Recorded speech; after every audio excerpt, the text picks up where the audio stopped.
मसूरी में लगातार हो रही मूसलाधार बारिश ने मंगलवार को मसूरी में फिर तबाही मचा दी।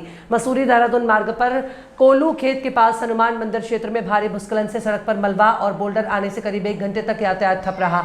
दोनों ओर वाहनों की लंबी कतारें लग गई। लोक निर्माण विभाग ने 2 जेसीबी की मदद से मलबा हटाकर मार्ग को सुचारू कराया, लेकिन पहाड़ी में दरारें और ढीले बोल्डर बने रहने से दोबारा भूस्खलन का खतरा बरकरार है। बारिश का सबसे बड़ा नुकसान पानी वाले बैंड के पास हुआ है, जहां भूस्खलन की चपेट में आकर एक रेस्टोरेंट पूरी तरह से मलबे में दब गया।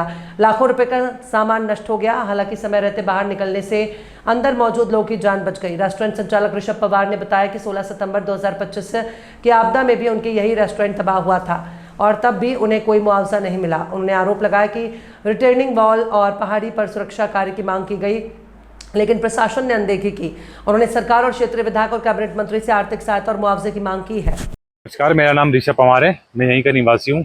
काफ़ी साल से मेरे पिताजी यहाँ पर जलपान गृह चला रहे थे, उसके बाद मैंने चलाया।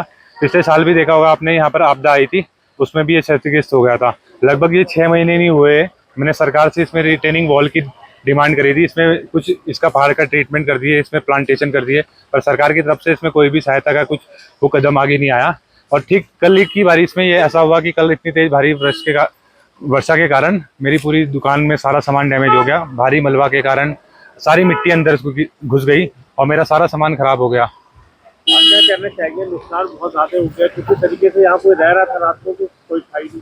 देखो पिछले साल इसमें खतरा बन गया था, इसलिए मैंने क्या बोलते हैं उनकी रहने की व्यवस्था कहीं और कर दी थी।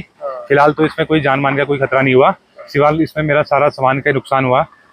2025 में जब आपदा आई थी तो आप ही को सबसे ज्यादा नुकसान हुआ, और इस बार भी जो आपदा आई आप ही का सबसे ज्यादा नुकसान हुआ। देखो 2025 की आपदा में मैंने भी काफी सरकार की सहायता के लिए बोला, और फिर भी आखिरकार मेरे को खुद ही बनाना सारी कोशिश, और उसके तरफ मैंने खुद ही अपने रिश्तेदारों से किसी मदद किसी सहायता लेकर अपने बल पे ये बनाया। फिर मैंने सोचा था थोड़ा काम धाम वैसे सही हो गया है।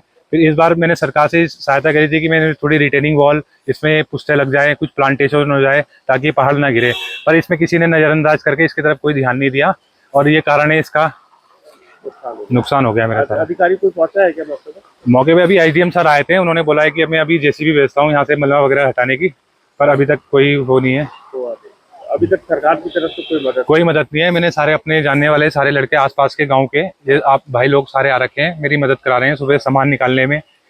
लगभग कितना नुकसान हो गया होगा आपका? सर अब ऐसे कैसे बता चलें, अभी अंदर तो ऐसा है कि अभी घुसना भी वो है, खतरा है। उसमें अभी तक सारा सामान दबा हुआ है, और सारे फ्रिज वगैरह थे, अवन था, मशीनें वगैरह थी, अभी इस समय सारी डैमेज हो चुकी है।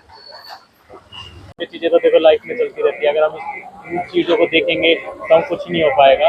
हमें तो खुशी है कि चलो गवर्नमेंट हमारे लिए कुछ काम कर रही है, सुविधाएं कर रही है। इसमें गलती हमारी है कि हम पहाड़ों को नुकसान कर रहे हैं, हम खुद इन चीजों को कर रहे हैं। अगर हम उस चीज को अगर हम तोड़ेंगे, पेड़ों को काटेंगे, करेंगे तो उससे हमें ही नुकसान होगा। गवर्नमेंट तो हमें रोज बोलती है कि आप अपनी चीजों का ध्यान रखें, पहाड़ों को ना काटें, गंदगी ना फैलाएं, चीजों को ना करें, पर हमें उस चीज और हमें खुशी है कि तब भी गवर्नमेंट अपना हमारे सहयोग कर रही है। Government hand to hand JCB वगैरह, पुलिस प्रशासन वगैरह हमारी सहायता कर रही है, हमें गाइड कर रही है कि आप कैसे करिए, दूर रहिए थोड़ा इनसे, और अपने अपने कामों में लगे रहिए और अपना